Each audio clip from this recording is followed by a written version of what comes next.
नमस्ते दोस्तों। अप्सरा the voice of कीर्ति के पार्ट 4 में आपका स्वागत है। आज हम अपने आगे के पार्ट के बारे में बात करने वाले हैं। तो चलिए इस सफ़र को शुरुआत करते हैं। होरी को रात भर नींद नहीं आई। नीम के पेड़ तले अपनी बांस की खाट पर पड़ा पड़ा बार बार तारों की ओर देखता था। गाय के लिए नांद गाड़नी है, बैलों के अलग से नांद रहे तो अच्छा। अभी तो रात को बाहर ही रहेगी, लेकिन चौमासे में उसके लिए दूसरी जगह ठीक करनी होगी। बाहर लोग नज़र लगा देते हैं, कभी कभी तो ऐसा टोना टोटका कर देते हैं कि गाय का दूध ही सूख जाता है। थन में हाथ ही नहीं लगाने देती, लात मारती है। नहीं, बाहर बांधना ठीक नहीं, और बाहर नांद भी कौन गाड़ने देगा। कारिंदा साहब नज़र के लिए मुंह फैलाएंगे।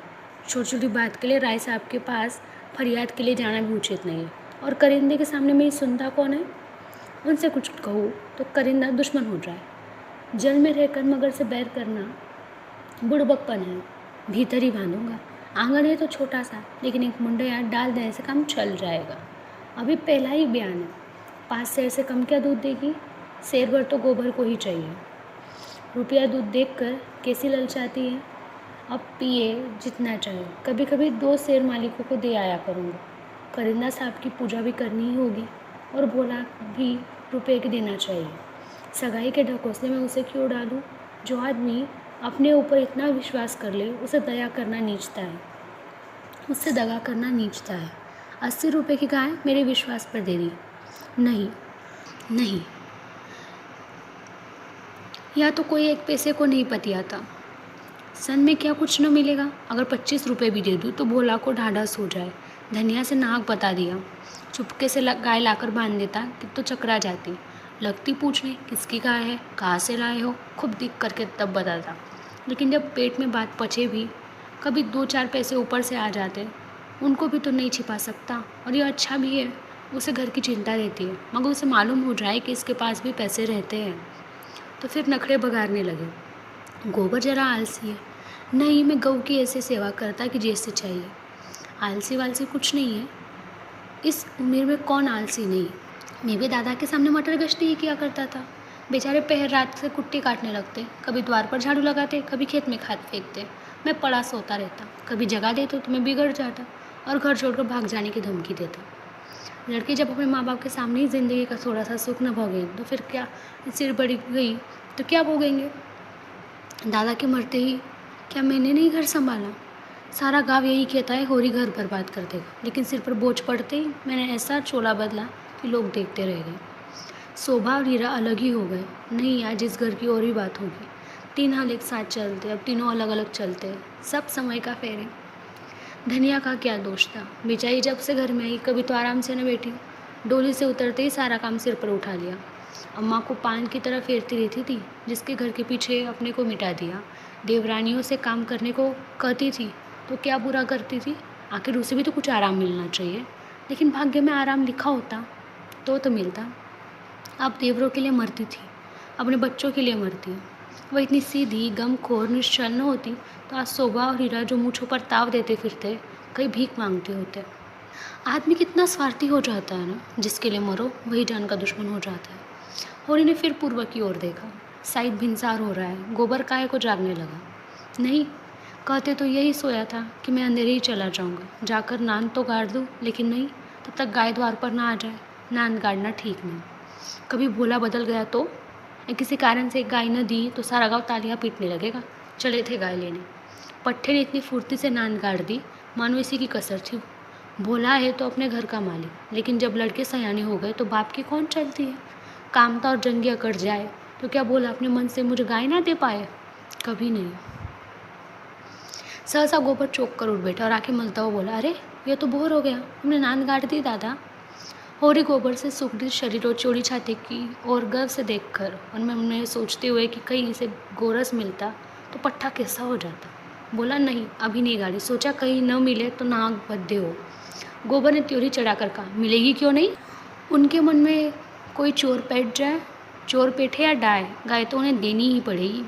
गोबर ने कुछ न कहा, लाठी कंधों पर रखी और चल दिया। होरी उसे जाते देखता हुआ अपना कलेजा ठंडा करता रहा। अब लड़की की सगाई में देर न करनी चाहिए। 17वां लग गया, मगर करे कैसे। कहीं पैसे की भी दर्शन हो। जब से तीनों भाइयों का अलगोजा हो गया, घर की साख जाती रही।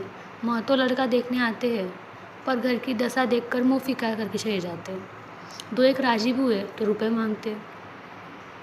200-300 लड़की का दाम चुकाए और इतना ही ऊपर से खर्च करे तब जाकर ब्याह हो। कहाँ से आके वे इतने रुपए?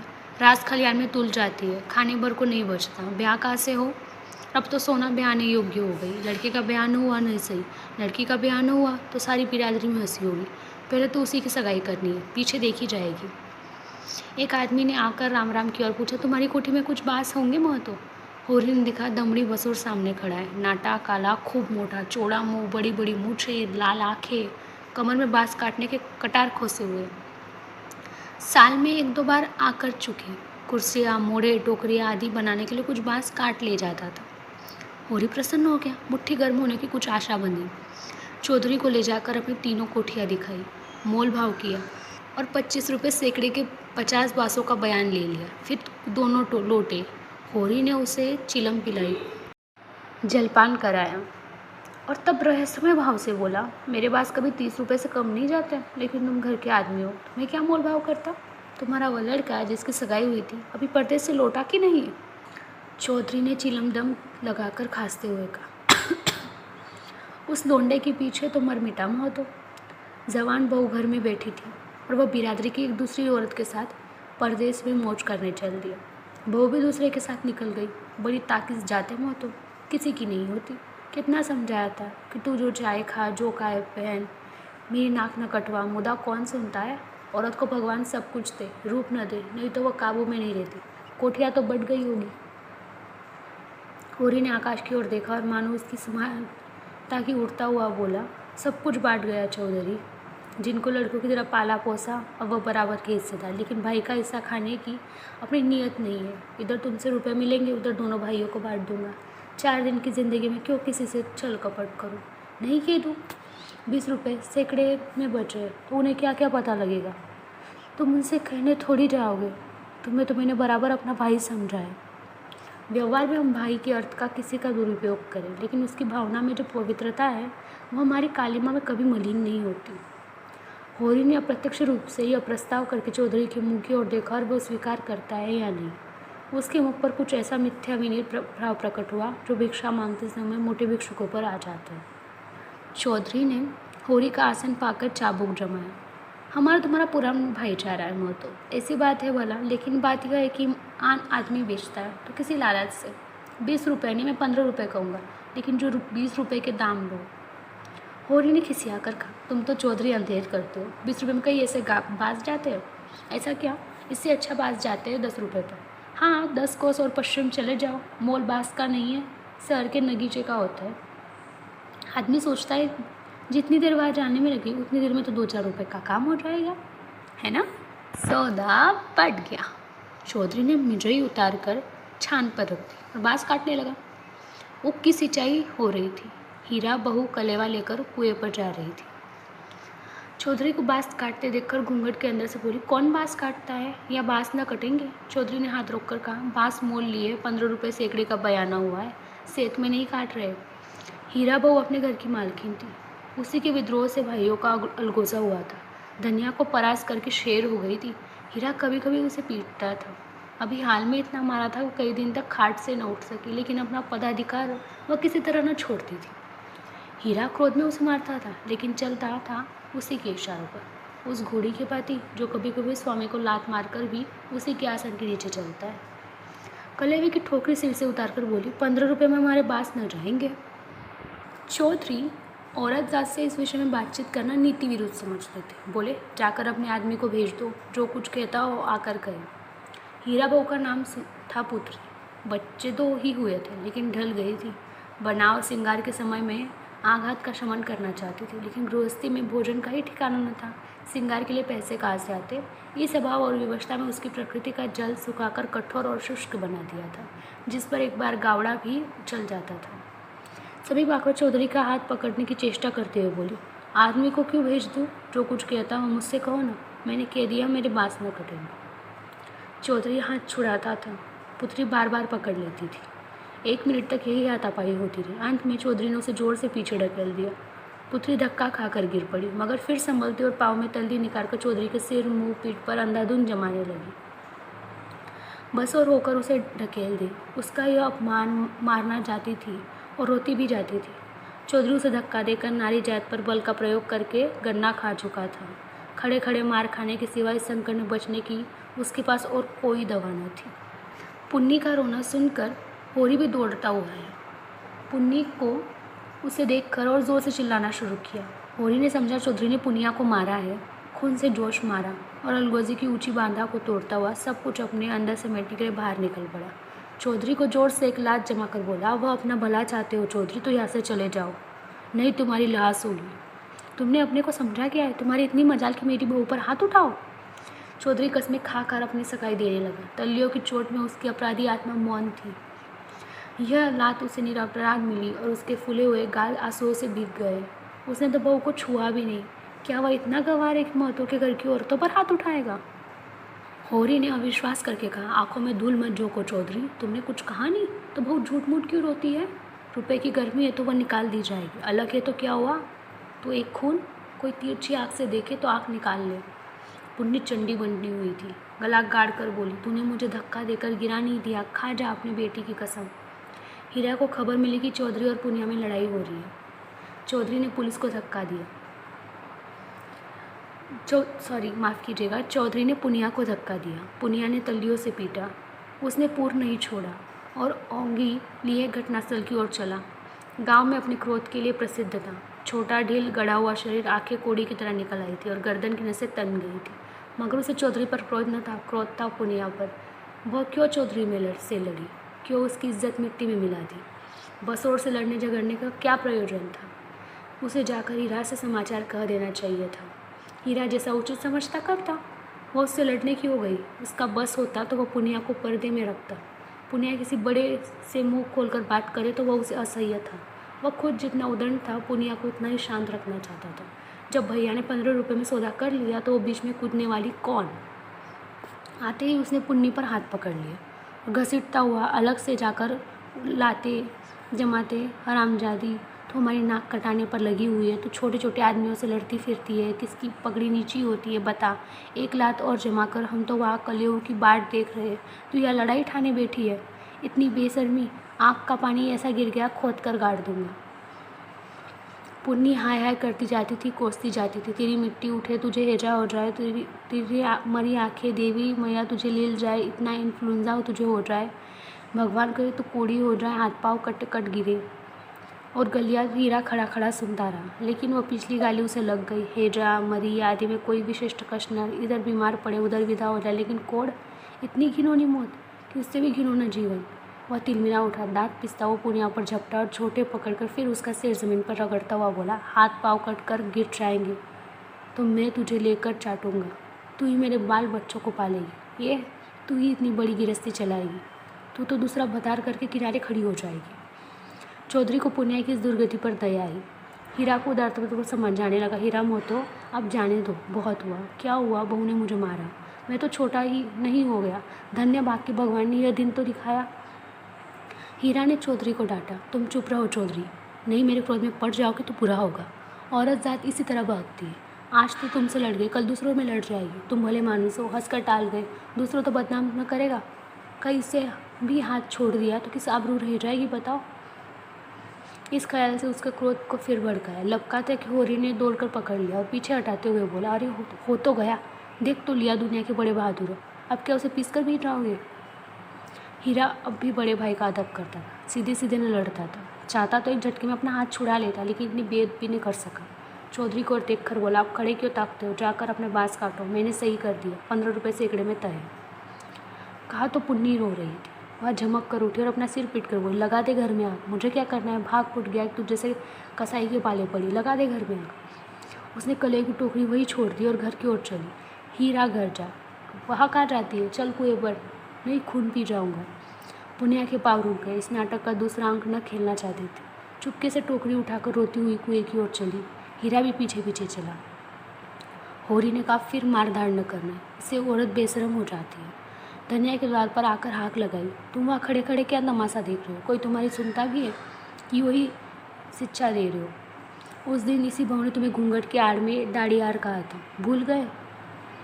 बहुरिया होकर पराए मर्दों से लड़ेगी तो डांटी न जाएगी। होरी द्वार पर आकर नटखटपन से साथ बोला, और जो मैं इसी तरह तुझे मारूं? क्या कभी मारा नहीं जो मारने की साथ बनी हुई है? इतनी बेदर्दी से मारता तो तू घर छोड़कर भाग जाती। पुनिया बड़ी गमखोर है। ओह, ऐसे भी तो बड़े दर्द वाले हो। अभी तक मार का दाग बना हुआ है। हीरा मारता है तो दुलारता भी है। तुमने खाली मारना सीखा, दुलार करना सीखा है कि नहीं? मैं ही ऐसी हूँ कि तुम्हारे साथ निभा हुआ हूँ। अच्छा रहने दे, बहुत हुआ, अपना बखान न कर। तू ही रूठ उठ कर नहर भागती थी। जब महीनों खुशामद करता था तब जाकर आती थी। जब अपने गरज सताती थी तब मनाने जाते थे लाला, मेरे दुलार से नहीं जाते थे। इसी से तो तुम सबसे तेरा बखान करता हूँ। वैवाहिक जीवन के प्रभात से लालसा करने अपनी गुलामी मादकता के साथ उदय होती है, और उदय से सारे आकाश को अपने माधुर्य से सुनहरी किरणों से रजित कर देती है।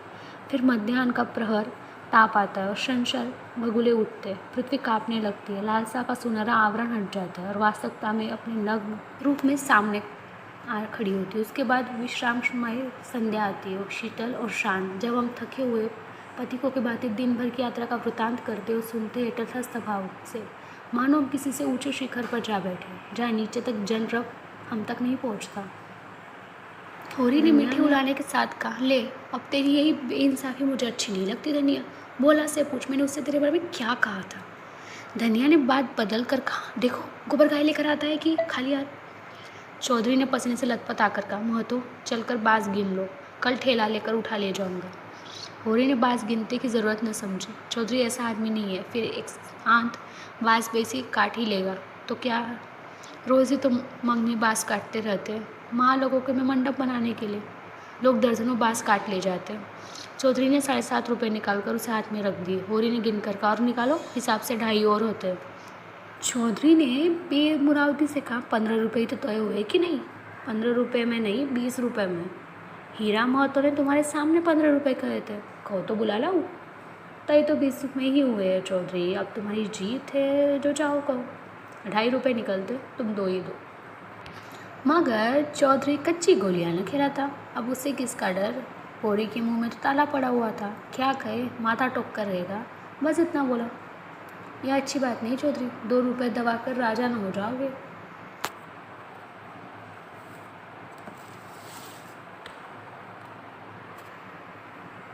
चौधरी भी सोच विचार करके तीक्ष्ण स्वर में बोला, और तुम क्या भाइयों में थोड़े से पैसे दबा कर राजा हो जाओगे?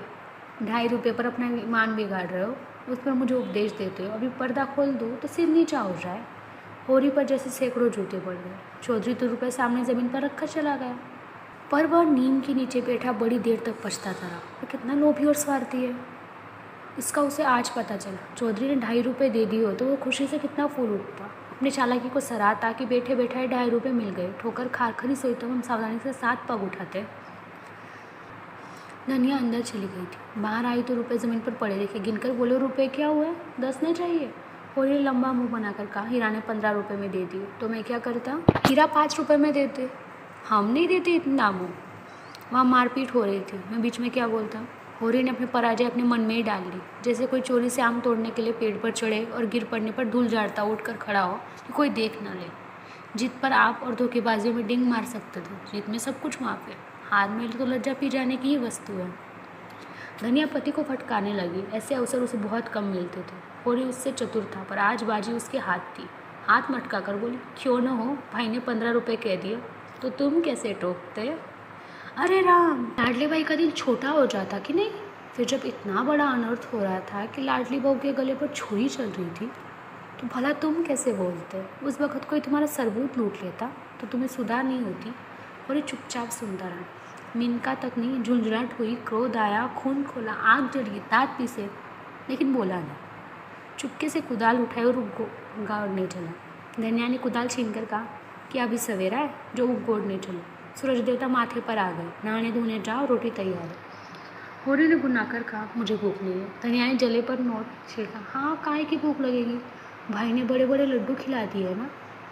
भगवान ऐसे सपूत भाई सब को थे। होरी बिगड़ा और क्रोध पर रस्सियाँ तुड़ा रहा था। तू आज मार खाने पर लगी हुई है। धनिया ने नकली विनय का नाटक करके कहा, क्या करूँ? तुम दुलारी इतना करते हो कि मेरा सिर फिर गया है।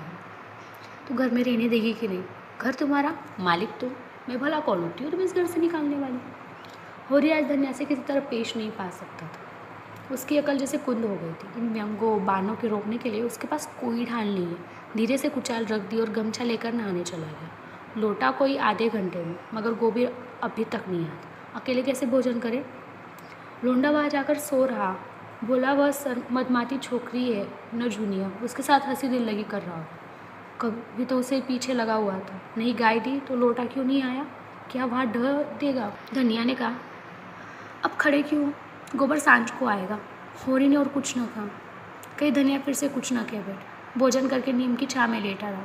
रूपा रोती हुआ है, नंगे बदन पर लंगोटी लगाए, जबरे बाल इधर उधर बिखरे हुए। होरी ने छाती पर लौट गई।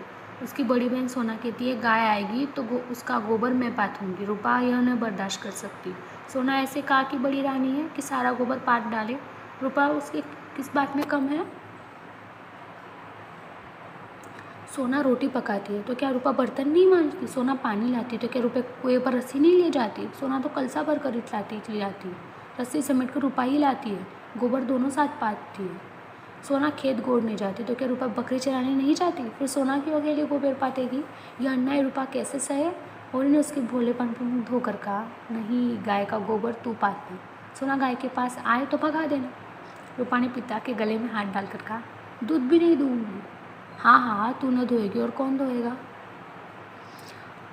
वह मेरी गाय होगी। हाँ, 16 आने तेरी। रूपा प्रसन्न होकर अपने विजय का शुभ समाचार पराजित सोना को सुनाने चली गई। गाय मेरी होगी, उसका दूध मैं दूंगा, उसका गोबर भी मैं पाथूंगी, तुझे कुछ न मिलेगा। सोना उम्र से किशोरी, देह से गठन में युवती और बुद्धि से बालिका थी। जैसे उसका यौवन उसे आगे खींचता था, बालपन पीछे। कुछ बातों में इतनी चतुर कि ग्रेजुएट युवती को पढ़ाए, कुछ बातों में इतनी अल्लड़ कि शिशुओं से भी पीछे। लंबा, रूखा किंतु प्रसन्न मुख, थोड़ी नीचे से खिंची हुई, आँखों में एक प्रकार की तृप्ति, न केशों में तेल न आँखों में काजल, पर देह पर न को आभूषण। जैसे गृहस्थी के भार ने यौवन को दबाकर बोना कर दिया। सिर को एक झटका देकर बोली, जा तू गोबर पात। जब तू दूध दूह कर रखेगी तो मैं पी जाऊँगी। मैं दूध की हांडी ताले में बंद करके रखूँगी। मैं ताला तोड़कर दूध निकाल लूँगी। यह कहती हुए वह बाग की तरफ चल दी। आम गदरा गए थे। हवा के झोंकों से एक हाथ जमीन पर गिर पड़े थे। लू के मारे चुच के पी ले, लेकिन बाल वृंद उसे टपक के समझकर बाग को घेरे रहते थे। रूपा भी बहन के पीछे ओढ़ ली। जो काम सोना करे वह रूपा ज़रूर करेगी। सोना के विवाह की बातचीत हो रही थी। रूपा के विवाह की कोई चर्चा नहीं करता, इसलिए वह स्वयं अपने विवाह के लिए आग्रह करता। उसका दूल्हा कैसा होगा, क्या क्या लाएगा, उसे कैसे रखेगा, उसे क्या खिलाएगा, क्या पहनाएगा, इसका वह बड़ा विशद वर्णन करती, जिसे सुनकर कदाचित कोई बालक उससे विवाह करने के लिए राजी न होता। सांझ हो रही थी।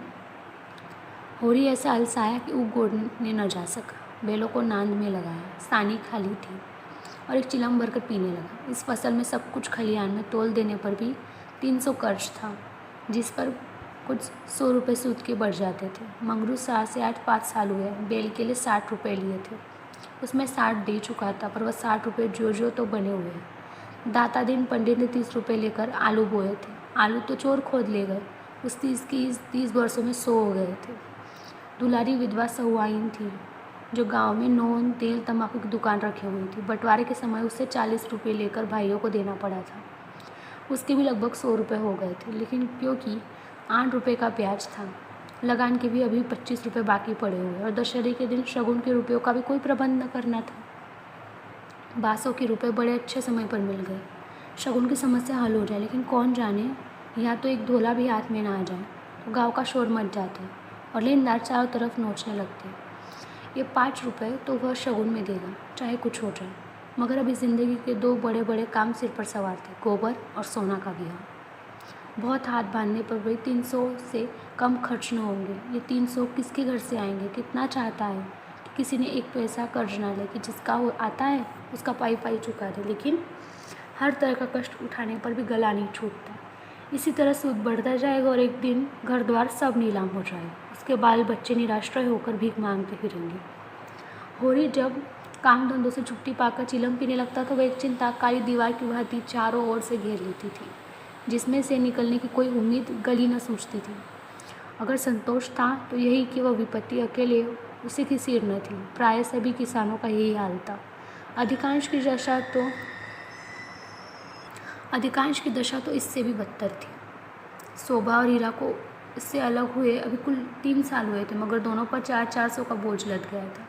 झिंगुर 2 हल की खेती करता था और उस पर 1000 से कुछ बेसी ही देना है। जीवाइन मोहतों के घर भिखारी भीख भी नहीं पाता, लेकिन कर्जे का कोई ठिकाना नहीं। यहाँ कौन बचा है? सहसा सोना और रूपा दोनों दौड़ी हुई एक साथ बोली, भैया गाय ला रहे। आगे आगे गाय, पीछे पीछे भैया है। रूपा ने पहले गोबर को आते देखा। यह खबर सुनाने की सुखरुई उसे मिलनी चाहिए थी। सोना बराबर की हिस्सेदार हुई थी। यह उसे कैसे सहा जाता? उसने आगे बढ़कर कहा, पहले मैंने देखा था, तभी दौड़ी। बहन ने तो पीछे से देखा। सोना इस दावे का स्वीकार न कर सकी। बोली, तूने भैया को कहाँ पहचाना? तू तो कहती थी कोई गाय भागी आ रही। मैंने ही कहा कि भैया है। दोनों फिर से बाग की तरफ दौड़ी, गाय का स्वागत करने के लिए। धनिया और होरी गाय बांधने का प्रबंध करने लगे। होरी बोला, चलो जल्दी से नान गाड़ ले। धनिया ने मुख पर जवानी चमक उठी। नहीं, पहले थाली में थोड़ा सा आटा और गुड़ घोल कर रख दे। बेचारी धूप में चली होगी, प्यासी होगी। तुम जाकर नान गाड़ो, मैं घोलती हूँ। कहीं एक घंटी पड़ी थी, उसे ढूंढ लो, उसके गले में बांधेंगे। सोना कहाँ गई? सहुआइन की दुकान में थोड़ा सा काला डोरा मंगा लो, गाय की नज़र बहुत लगती है। आज मेरे मन की बड़ी भारी लालसा पूरी हो गई। धनिया अपने हार्दिक उल्लास को दबाए रखना चाहती थी।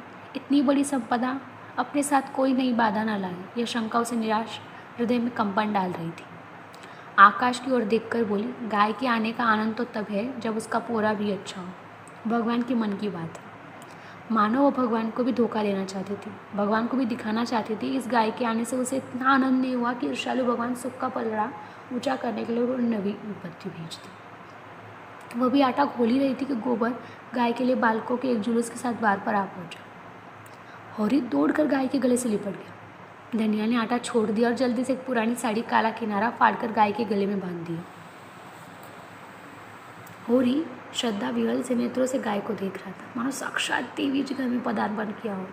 आज भगवान ने यह दिन दिखाया, उसका घर गऊ के चरणों से पवित्र हो गया। यह सौभाग्य हो, न जाने किसको पुण्य प्रताप से। धनिया ने भयातुर होकर कहा, खड़े क्या हो, आंगन में नान गाड़ लो। आंगन में जगह कहाँ है? बहुत जगह है।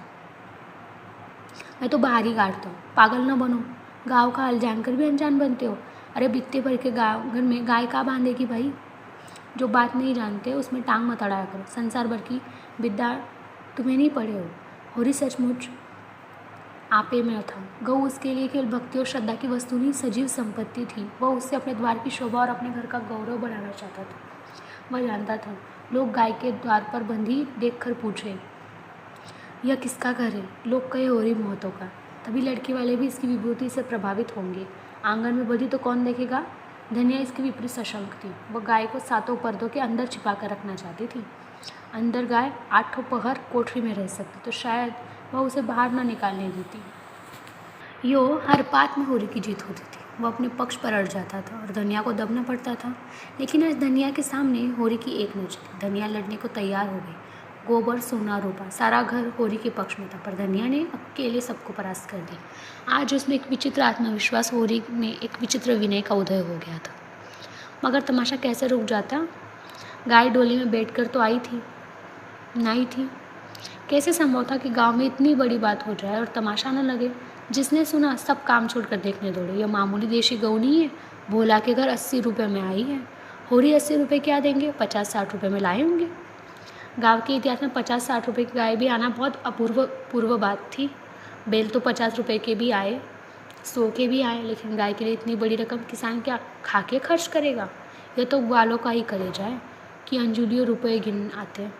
गाय क्या है? साक्षात देवी का रूप। दर्शकों और आलोचकों का तांता लगा हुआ था। होरी दौड़ दौड़ कर सबका सत्कार कर रहा था। इतना विनम्र, इतना प्रसन्नचित्त वो कभी नहीं था।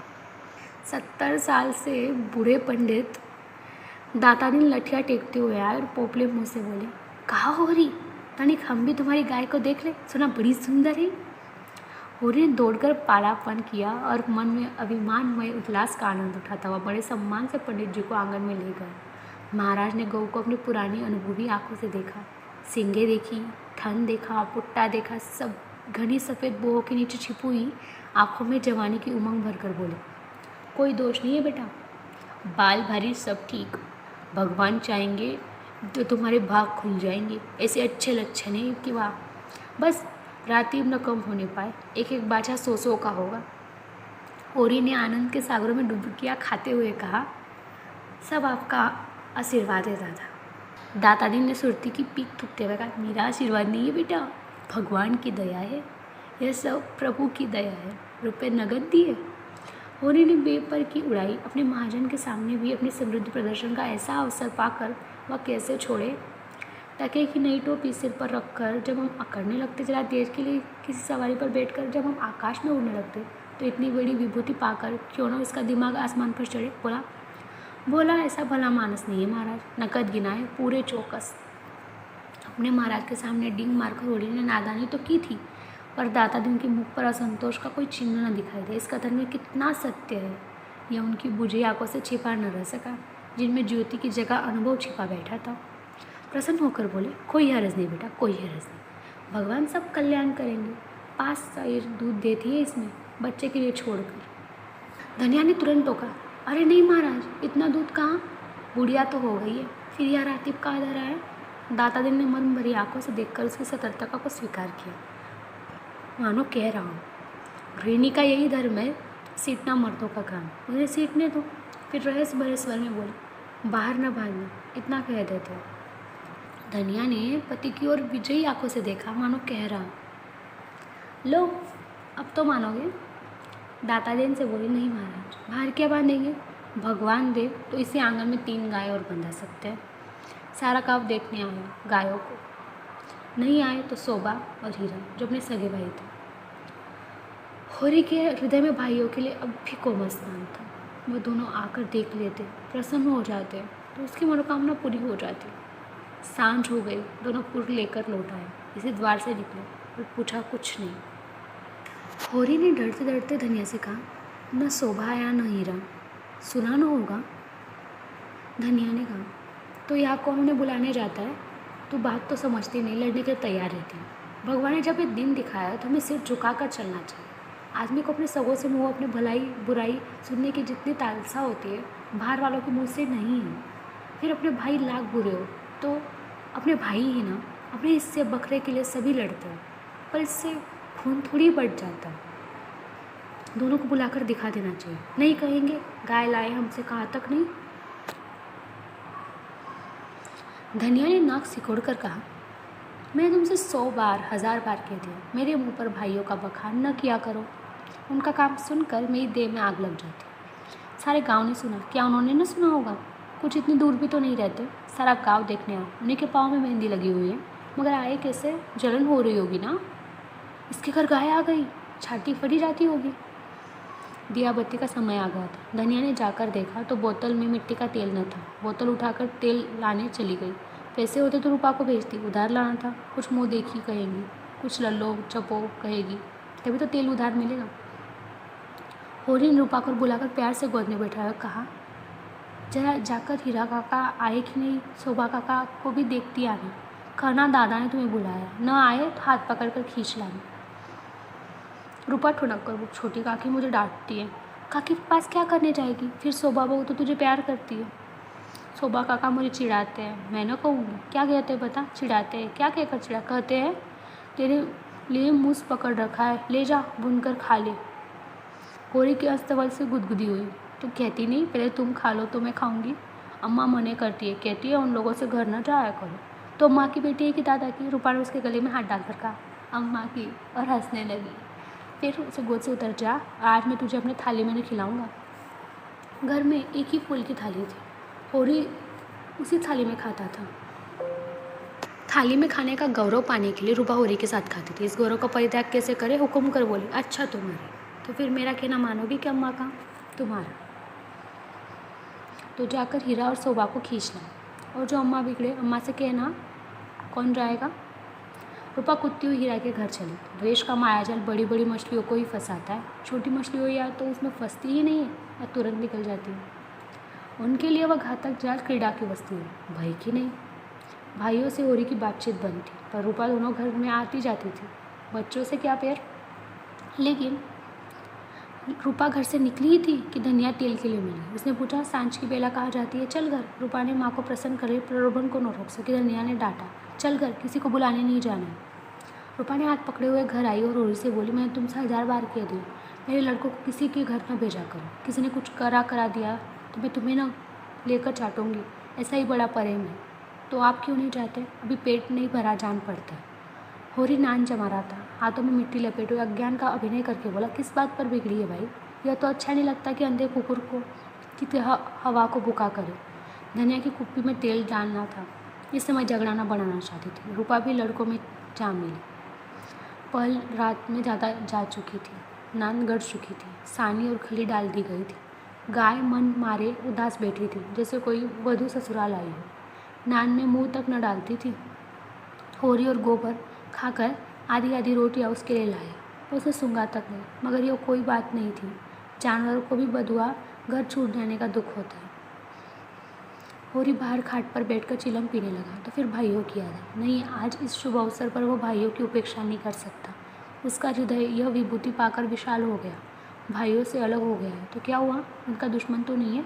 यही गाय 3 साल पहले आई होती तो सभी का उस पर बराबर अधिकार होता। और कल को यही गाय दूध देने लगेगी तो क्या वो भाइयों के घर दूध न भेजेगा या दही नहीं भेजेगा? ऐसा तो धर्म नहीं है। भाई उसको बुरा चेते, पर वो क्यों बुरा चेते? अपनी अपनी करनी है तो अपने अपने साथ है। उसने नारियल खाट के पाए से लगा कर रख दिया और हीरा के घर की ओर चले। शोभा का घर भी उधर ही था। दोनों अपने अपने द्वार पर लेटे हुए थे। काफ़ी अंधेरा था। होरी पर उनमें से किसी की निगाह नहीं पड़ी। दोनों में कुछ बात हो रही थी। होरी ठिठक गया, उनकी बातें सुनने लगा। कैसा आदमी कहाँ है जो अपनी चर्चा सुनकर टाल जाए? हीरा ने कहा, जब तक एक में थे एक बकरी भी नहीं ली, अब पछाई गाय ली जाती। भाई का हक मार कर किसी को फलते फूलते दे ही देखा। शोभा बोला, यह तुम अन्याय कर रहे हो हीरा। भैया ने एक पैसे हिसाब में दिया था। यह मैं कभी न मानूंगा कि उन्होंने पहले से कमाई छिपा रखी थी। तुम मानो या न मानो, यह पहले की कमाई है। अच्छा, तो ये रुपये कहाँ से आए गए? कहाँ से ऊन बरस पड़ा? उतने ही खेत तो हमारे पास भी है, उतनी ही उपज हमारी भी है। फिर क्यों हमारे पास कफन की पूड़ी नहीं बची और उनके घर नई गाय आती है? उधार लाए होंगे। बोला, उधार देने वाला आदमी नहीं है। कुछ भी हो जाए, गाय है बड़ी सुंदर। गोबर लिए जाता था तो मैंने रास्ते में देखा। बेईमान का धन जैसे आता है ना वैसे ही जाता है। भगवान चाहेंगे तो बहुत दिन गाय में घर में ना रहेगी। होरी ने और न सुन सकता था। वह बीती बातों को विस्तार करके अपने हृदय से स्नेह और सौहार्द भरे भाइयों के पास आया था। इस आघात ने जिसे उसके हृदय में छेद कर दिया। वह रस भाव उसमें किसी तरह से टिक नहीं रहा था। लत्ते और चितड़े ठूस कर अब वह उसे प्रभाव को नहीं रोक सकता था। जी में एक उबाल आया कि उसी क्षण इन आक्षेप का जवाब दे, लेकिन बात बढ़ जाने के भय से चुप रह गया। अगर उसकी नीयत साफ है तो कोई कुछ नहीं कर सकता। भगवान के सामने वह निर्दोष है। दूसरों की उसे परवाह नहीं। उल्टे पाव लौट गया और वह जला हुआ तंबाकू पीने लगा। लेकिन जैसे वह विष प्रतिक्षण उसकी धमनियों से फैलता जाता था, उसने सो जाने का प्रयास किया पर नींद न आई। बैलों के पास जाकर उसने सहलाने लगा। विष शांत न हुआ। दूसरी चीलम भरी, लेकिन उससे भी कुछ रस न था। विष ने जैसे चेतना को आक्रांत कर दिया, जैसे नशे में चेतना एकांकी हो जाती है, जैसे फैला हुआ पानी एक दिशा में बहकर वेगवान हो जाता है, वही मनोवृत्ति उसकी हो रही थी। उसी उन्माद की दशा में वह अंदर गया। अभी द्वार खुला हुआ था। आंगन के किनारे चटाई पर लेटी हुई धनिया सोना से देह दबवा रही थी। रूपा जो रोज़ सांझ होते ही सो जाती थी, आज खड़ी गाय का मुँह सहला रही थी। होर ने जाकर गाय को खुंडे से खोल दिया और द्वार की ओर ले चला। वह इसी वक्त गाय को भोला के घर पहुंचाने का दृढ़ निश्चय कर चुका था। इतना बड़ा कलंक सिर पर लेकर वह गाय को घर में नहीं रख सकता, किसी तरह नहीं। धनिया ने पूछा, कहाँ लिए जाते हो रात को? होरी ने पग बढ़ाकर कहा, ले जाता हूँ भोला के घर, लौटा दूंगा। धनिया ने विस्मय हुआ, उठकर सामने आकर बोली, लौटा क्यों होगे? लौटाने के लिए नहीं लाए थे। हाँ, इसके लौटाने में कुशल है। क्या बात क्या है? इतने अरमान से आया और अब लौटाने जा रहे हो? क्या बोला है, रुपया मांगते हो? नहीं, बोला यहाँ कब आया? तो फिर क्या बात हुई, क्या करोगी पूछ कर? धनिया ने लपक कर पगिया से अपने हाथ से छीन ली। उसकी चप्पल बुद्धि जैसे उड़ रही हुई चिड़िया पकड़ ली। बोली, तुम्हें भाइयों का डर है तो जाकर उनके पैरों में गिरो। मैं किसी से नहीं डरती। अगर हमारी बढ़ती देखकर किसी की छाती फटती है तो फट जाए, मुझे परवाह नहीं है। होरी ने विनित स्वर में कहा, धीरे धीरे बोलो महारानी, कोई सुने तो कहे ये सब इतनी रात गए लड़ रहे। मैं अपने कानों से क्या सुनाया हो तो क्या जाने। क्या चर्चा हो रही कि मैंने अलग होते ही 100 रुपये दबा लिए थे। और भाइयों को धोखा दिया था, यही रुपए अब निकल रहे। हीरा कहता हो सारा गांव कह रहा है। हीरा को क्यों बदनाम करूँ? सारा गांव नहीं कह रहा है, अकेले हीरा कह रहा है। मैं भी जाकर पूछती हूँ ना कि तुम्हारे बाप कितने रुपए छोड़कर मरे थे। दादी जारों के पीछे हम बर्बाद हो गए, सारी ज़िंदगी मिट्टी में मिला दी, पाल पोस कर संडा किया। अब हम बेईमान हैं? मैं कह देती हूँ अगर गाय घर से बाहर निकली तो अनर्थ हो जाएगा। रख लिए हमने रुपए, दबा लिए, बीच खेत दबा दिए। डंके की चोट कहती हूँ, मैंने अंडेवर का असलिया छिपा ली। हीरा और शोभा जो संसार को जो करना हो कर ले, क्यों न रुपए रख ले। 2-2 संडों का ब्याह नहीं किया, गोना नहीं किया। होरी सिटपिटा गया। धनिया ने उसके हाथ से पगिया छीन ली और गाय को खूंटे से बांधकर द्वार की ओर चली। होरी ने उसे पकड़ना चाहा पर वो बाहर जा चुकी थी। वही सिर थाम कर बैठ गया। बाहर उसे पकड़ने की चेष्टा करके वह नाटक नहीं दिखाना चाहता था। धनिया के क्रोध को खूब जानता था। बिगड़ती है तो चंडी बन जाती है, मारो काटो सुनेगी नहीं। लेकिन हीरा भी तो एक गुस्सेवर है, कहीं हाथ चला दे तो परले ही हो जाए। नहीं, हीरा इतना मूर्ख नहीं है। मैंने कहाँ से कहा यह आग लगा दी। उसे अपने आप पर क्रोध आने लगा। बात मन में रख लेता तो क्या डंटा खड़ा होता। सहसा धनिया का कर्कश स्वर कान में आया। हीरा की गड़बड़ भी सुन पड़ी। फिर पुन्नी की पैनी पीक भी कानों में चुभी। सहसा उसने गोबर की याद आई। बाहर लपक कर उसकी खाट देखी। गोबर वहाँ न था। गजब हो गया, गोबर भी वहाँ पहुँच गया। अब कुशल नहीं, उसका नया खून ही न जाने क्या कर बैठे। लेकिन होरी वहाँ कैसे जाए? हीरा कहेगा आप तो बोलते नहीं। जाकर इस डायन को लड़ने के लिए भेज दिया। कोलाहल प्रतिक्षण प्रचंड हो जाता था। सारे गांव में जाग पड़ गई। मालूम होता था कि कहीं आग लग गई और लोग खाट से उठ बुझाने दौड़ जा रहे थे। इतनी देर तक तो जब्त किए बैठा रहा, फिर न रहा गया। धनिया को क्रोध आया। वह क्यों चढ़ कर लड़ने गई? अपने घर में आदमी न जाने को क्या कहता है। जब तक तो कोई मुँह पर बात न कहे यही समझना चाहिए कि उसने कुछ नहीं कहा। होरी की कृषक प्रकृति झगड़े से भागती थी। 4 बातें सुनकर गम खा जाना ही कहीं अच्छा है कि आपस में तनाजा हो। कहीं मारपीट हो जाए तो थाना पुलिस हो, बंदे बंदे फिरो, सबकी चिरोरी करो, अदालत में धूल फोको, खेती-बाड़ी का जहन्नुम में मिल जाए। उसका हीरा पर तो कोई बस न था। मगर धनिया को तो वह ज़बरदस्ती खींच ला सकता था। बहुत होगा, गालियाँ दे दी, 1-2 दिन रूठी रहेगी, थाना पुलिस की नौबत तो ना आएगी। जाकर हीरा के द्वार पर सबसे दूर दीवार में आग में खड़ा हो गया। एक सेनापति की भांति मैदान में आने से पहले परिस्थिति को अच्छी तरह समझ लेना चाहता था। अगर अपनी जीत हो रही तो बोलने में कोई ज़रूरत नहीं, हार हो रही तो तुरंत कूद पड़ेगा। देखा तो वहाँ 50 आदमी जमा हो गए थे। पंडित दाता 3, लाला पटेश्वरी, दोनों ठाकुर जो गाँव के कर्ता धर्ता थे, सभी पहुँच रहे थे। धनिया का पल्ला हल्का हो रहा था। उसकी उग्रता जनमत को उसके विरुद्ध किए देती थी। वह रणनीति में कुशल न थी। क्रोध में इसकी जली कटी सुना रही थी कि लोगों को सहानुभूति उससे दूर हो जाती थी।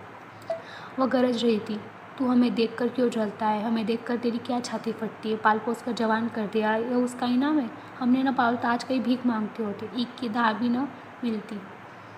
होरी के शब्द ज़रूरत से ज़्यादा कठोर जान पड़े। भाइयों को पालना पोसा तो उसका धर्म था। उनकी हिस्से की जायदाद तो उसके हाथ में थी। कैसे न पालता पोसता? दुनिया में कहीं मुंह दिखाने लायक न रहता। हीरा ने जवाब दिया, हम किसी का कुछ नहीं जानते। तेरे घर में कुत्तों की तरह टुकड़ा खाते थे और दिन भर काम करते थे। जाना ही था कि लड़कपन और लवानी कैसी होती। दिन भर सूखा गोबर बिना करते थे, उस पर भी तू बिना 10 गाली दिए रोटी न देती थी। तेरी जैसी राक्षसी के हाथ में पड़कर ज़िंदगी तलक हो गई थी। धनिया और भी तेज़ हो गई। जवान संभाल, नहीं जीभ खींच लूँगी। राक्षसी तेरी औरत होगी। तू है किस फेर में? मुंडी काटे टुकड़े खोर, नमक हराम। दाताजी ने टोका, इतना कटु वचन क्यों कहती है धनिया? नारी का धर्म है कि गम खाए। वह तो उज्जड़ है, क्यों उसके मुंह लगती है? लाला पटेश्वरी पटवारी ने उसका समर्थन किया। बात का जवाब बात है, गाली नहीं। तूने लड़कपन में उसे पाला पोसा, लेकिन यो क्यों भूल जाती कि उसकी जायदाद तेरे हाथ में थी? धनिया ने समझा सबके सब मिलकर मुझे नीचान दिखाना चाहते। चौमुख लड़ाई लड़ने के लिए तैयार हो गया। अच्छा रहने दो लाला, मैं सबको पहचानती हूँ। इस गांव में रहते 20 साल हो गए, एक एक की नस नस पहचानती हूँ। मैं गाली दे रही हूँ, वह फूल बरसा रहा है। क्यों? दुलारी सवाई ने आग पर घी डाला। गाली बड़ी गाल दराज औरत है भाई, मर्द की मुँह लगती है। होरी है जैसा मर्द है जिसका निवाह होता है। दूसरा मर्द होता तो एक दिन न पड़ती। अगर हीरा इस समय नरम हो जाता तो उसकी जीत हो जाए, लेकिन ये गालियाँ सुनकर आपे से बाहर हो गया। औरों को अपने पक्ष में देखकर वो कुछ शेर हो रहा था। गला फाड़ कर बोला, चली जा मेरे द्वार से, नई जूतों से बात करूँगा, झोटा पकड़ कर उखाड़ दूँगा। गाली देती है डायन, बेटे का घमंड हो गया है। खून पासा पलट गया। होरी का खून खोल उठा, बारूद में जैसे चिंगारी पकड़ गई। आगे आकर बोला, अच्छा बस अब चुप हो जाओ हीरा, अब नहीं सुना जाता, मैं इस औरत को क्या कहूँ। जब मेरी पीठ में धूल लगती है तो इसी के कारण, न जाने क्यों इससे चुप नहीं रहा जाता। चारों ओर से हीरा पर बौछार पड़ने लगी। दादा ने निर्लज्ज, पटेश्वरी ने गुंडा बताया, झिंगुरी सिंह ने शैतान की उपाधि दी, दुलारी सवाई ने कपूत कहा, एक उद्दंड शब्द ने ध्वनिया का पलका हल्का कर दिया था, दूसरे उग्र शब्द ने हीरा को कच्चे में डाल दिया।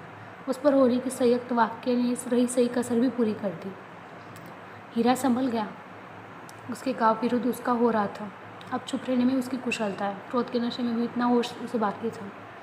धन्या का कलेजा दूना हो गया था। होरी से बोली, सुन लो कान खोल के, भाइयों के लिए मरते हो, यह भाई है, ऐसे भाई को मुँह न देखे, यह मुझे जूते से मारेगा, खिला पिला। होरी डांटा, फिर क्यों बक बक करने लगी तू, घर क्यों नहीं जाती। धन्या जमीन पर बैठ गई और आठ स्वर में बोली, अब तो इसके जूते खा के जाऊँगी, जरा इसकी मर्द तुम ही देख लो, कहाँ है गोबर, अब किस दिन काम आएगा। तू देख रहा है बेटा, तेरी माँ को जूते मारे जा रहे। यह विलाप उसने अपने क्रोध के साथ होरी को क्रोध को भी क्रियाशील बना डाला। आग को फूक फूक कर उसमें ज्वाला पैदा कर दी। हीरा पराजित सा पीछे हट गया। पुण्य उसका हाथ पकड़कर घर की ओर खींच रही थी। सहसा धनिया ने सियानी की भांति झपट कर हीरा को उसकी जोर से धक्का दिया और वह धम से गिर पड़ा। बोली, कहाँ जाता है, जूते मार, मार जूते, देखो तेरी मर्दूमी। होरी ने दौड़कर उसका हाथ पकड़ लिया और घसीटता हुआ घर ले चला। पार्ट 4 यही खत्म होता है। आप देख रहे हो, भाइयों भाइयों की लड़ाइयों में, देवरानी जेठानी, देवर और भाभी की लड़ाई में, असल में जो लोग हैं ना, हमारे आसपास के लोग, वो सिर्फ तमाशा देखने आते हैं और कितने मज़े लिए जा रहे हैं। आप ही देख लो इस पार्ट में। अगर आपके भाई बहन में कहीं भी झगड़ा हो रहा हो ना, तो इतनी चीज़ समझ जाओ, आपके झगड़े का सिर्फ फ़ायदा ही उठाया जाएगा, उस पर सो कॉल्ड कमेंट्स ही पास किए जाएंगे। और दूसरी बात, होरी की तो मेहनत की गाय थी, भोला ने उसे वादा करके वो गाय दी थी। पर दुनिया की सोच कितनी ख़राब होती है ना, आपका खून भी आपके खिलाफ खड़ा होने से पहले नहीं सोचता। ये पार्ट इसी 8 स्वर में यही ख़त्म होता है। मिलते हैं नेक्स्ट पार्ट में, तब तक के लिए लाइक, शेयर एंड सब्सक्राइब और दिल से धन्यवाद।